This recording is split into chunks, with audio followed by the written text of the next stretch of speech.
জেলা পরিষদের সভাধিপতি কাজল শেখের হস্তক্ষেপেই শেষ পর্যন্ত সিউড়ির তিলপাড়া বাসস্ট্যান্ড তৈরির কাজ শুরু হতে চলেছে। গতকাল তৃণমূলের সিউড়ির 1 নম্বর ব্লক সভাপতি গোষ্ঠীর সঙ্গে সিউড়ি পুরসভার চেয়ারম্যান গোষ্ঠীর বিবাদের সিন্ডিকেটের অভিযোগ উঠেছিল। বন্ধ হয়েছিল জমি সমান করার কাজ, আর তারপরেই নড়েচড়ে বসে প্রশাসন। বিবাদ মেটাতে আসরে নামেন বীরভূম জেলা পরিষদের সভাধিপতি কাজল শেখ।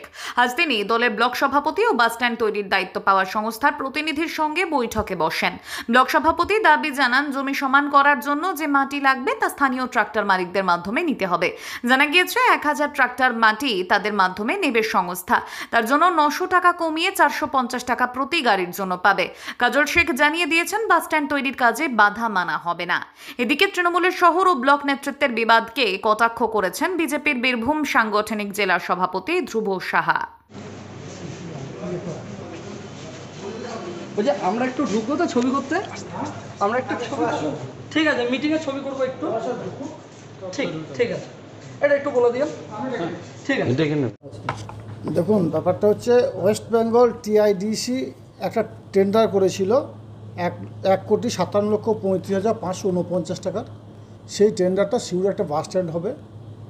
সেই বাস স্ট্যান্ড নিয়ে ওখানকার যারা ট্র্যাক্টর আছে, যাদের লেবার ট্র্যাক্টর ইউনিয়ন একটা ওখানে আন্দোলন করেছিল এবং কাজটা বন্ধ করেছিল। তারপর একটা লিখিত অভিযোগ আসে আমার কাছে। সেই অভিযোগের পরিপ্রেক্ষিতে ওখানকার যে টেন্ডার পেয়েছে তাকে এবং যারা ওখানকার লিডারশিপ আছে তাদেরকে নিয়ে একটা বৈঠক হয়। জেলা পরিষদের সকল কর্মাধ্যক্ষরা ছিল, আমরা সকলে বসে আলোচনা করি এবং একটা সলিউশন বের করি। যদিও কালকে রাত্রেবেলায় ওদের 20টা ডাম্পার ওখানে দাঁড়িয়ে ছিল। আমি সিউড়ি আইসিকে তৎক্ষণাৎ আমার কাছে অভিযোগপত্র আসার পরেই আমি সিউড়ি আই সাহেবকে ফোন করি এবং ডাম্পারগুলো আনলোড করে দিই এবং আজকে বসে একটা সিদ্ধান্ত হয়। দুই পক্ষই সেই সিদ্ধান্ত মেনে নেয় এবং কয়েক ঘন্টার মধ্যে কাজ চালু হবে এবং যত দ্রুত সম্ভব কাজটা সম্পন্ন হবে। লোকাল ট্র্যাক্টর অবশ্যই কাজ পাবে। সেটা ওখানকার যিনি টেন্ডার পেয়েছেন তিনি নিজেই বলেছেন লোকাল ট্র্যাক্টর কাজ দেওয়া হবে এবং 1000 ট্রলির মতো মাটির একটা ব্যাপার আছে, সেটা একটা রেট নির্ধারণ করা হয়েছে। সেই রেট অনুযায়ী ট্র্যাক্টরের কাছ থেকে উনি মাটি নেবেন, লোকাল ট্র্যাক্টরের কাছ থেকে।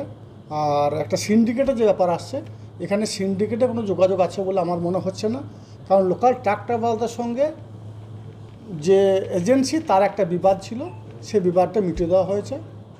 আর উন্নয়নের ক্ষেত্রে যেহেতু আমাদের রাজ্যের মাননীয় মুখ্যমন্ত্রী মাননীয় মমতা বন্দ্যোপাধ্যায় এই সিউড়ি পৌরসভার যে একটা ব্যাপক যানজট, সেই যানজটটাকে হটানোর জন্য পরিবহন দপ্তরের মাধ্যমে বাস স্ট্যান্ড থেকে সিউড়ির বাইরে নিয়ে যাওয়ার একটা চেষ্টা করছেন। স্বভাবতই উন্নয়নের ক্ষেত্রে বীরভূম জেলার বুকে কোথাও কোনো বাধা সৃষ্টি হবে না। উন্নয়নের ধারা যেভাবে চলছে, বিগত দিনে চলেছে, আগামী দিনে সেই উন্নয়ন ধারা অব্যাহত থাকবে এবং কোনো জায়গায় কোনো যানজট বা কোনো সমস্যা সৃষ্টি হলে সেটা বসে আমরা আলাপ আলোচনার মাধ্যমে এইভাবেই মিটিয়ে দেবো। ব্লক সভাপতি কাল সরাসরি অভিযোগ করছিলেন যে এটার মধ্যে বড় চক্রান্ত রয়েছে। দেখুন, কে কি অভিযোগ করলো সেটা আমি দেখব না। উন্নয়নের ক্ষেত্রে সামনে যে আসবে তার বিরুদ্ধে প্রশাসনিকভাবে মোকাবেলা করা হবে, তার বিরুদ্ধে প্রশাসনিকভাবে আমরা মোকাবেলা করব। প্রথমে আলোচনার মাধ্যমে দেখব, আলোচনার টেবিলে বসবো। আলোচনার টেবিলে যদি সমস্যার সমাধান হয় অতি উত্তম, না হলে রাজ্যের মাননীয় মুখ্যমন্ত্রী মমতা বন্দ্যোপাধ্যায় 2011 থেকে 2024 এই কয়েক বছর ব্যবধানে বাংলার যে অভাবনীয় পরিবর্তন ঘটিয়েছেন, উন্নয়নের মাধ্যমে মানুষের বাড়িতে বাড়িতে পৌঁছে গেছেন, সেই উন্নয়নের ধারাকে কোনোভাবে স্টপ করা যাবে না, কোনোভাবেই বন্ধ করা যাবে না। সর্বতই আলাপ আলোচনা টেবিল ফার্স্ট, তারপরে প্রশাসনিকভাবে তার বিরুদ্ধে মোকাবেলা করা হবে।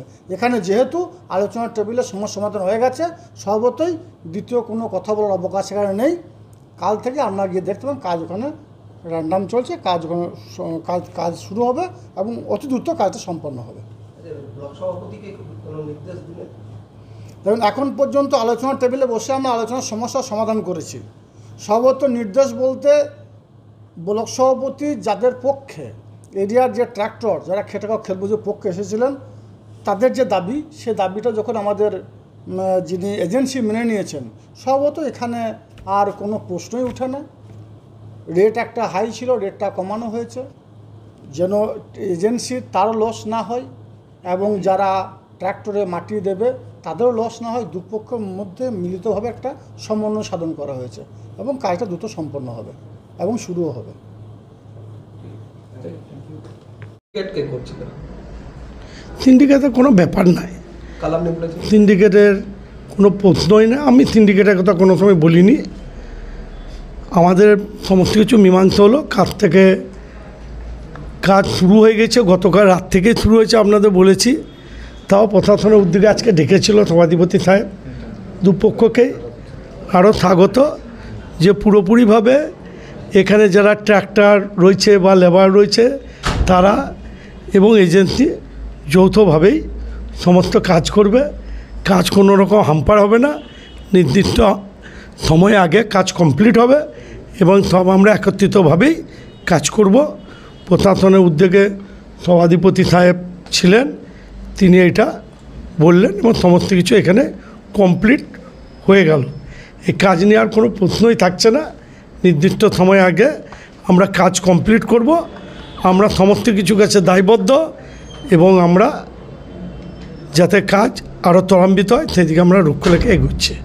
এই অ্যাডজাস্টমেন্ট আগে ছিল না কেন? এই অ্যাডজাস্টমেন্ট আগে ছিল না? আগে ছিল না, দেখুন এখন ঘটনা হলো উনিও বাইরের এজেন্সি, বাইরের ছিল, আমরা ওখানে আমরা বারবার বলেছি কিন্তু কাজ বন্ধ নয়, কাজে কিছু সমস্যা এসছে। যেখানে মাননীয় মুখ্যমন্ত্রী বলে দিয়েছেন এবং আমাদের সবারই প্রিয় বাস স্ট্যান্ড, আমার এলাকায় বাস স্ট্যান্ড, সমস্যা ছিল, কাজ কিছু বন্ধ ছিল না, সে সমস্যাটা মিটে গেল। লোকাল ছেলেরা যেন কাজ করে, আজ যেন সবাই যেন কাজের লোকাল ছেলেরা যেন কাজ করে। এবারে সবাই কাজ পাবে, 100 দিনেরও কাজের হবে, যারা ট্র্যাক্টর মালিক তারাও কাজ পেয়েছে পুজোর আগে, এটা খুব আনন্দের ব্যাপার।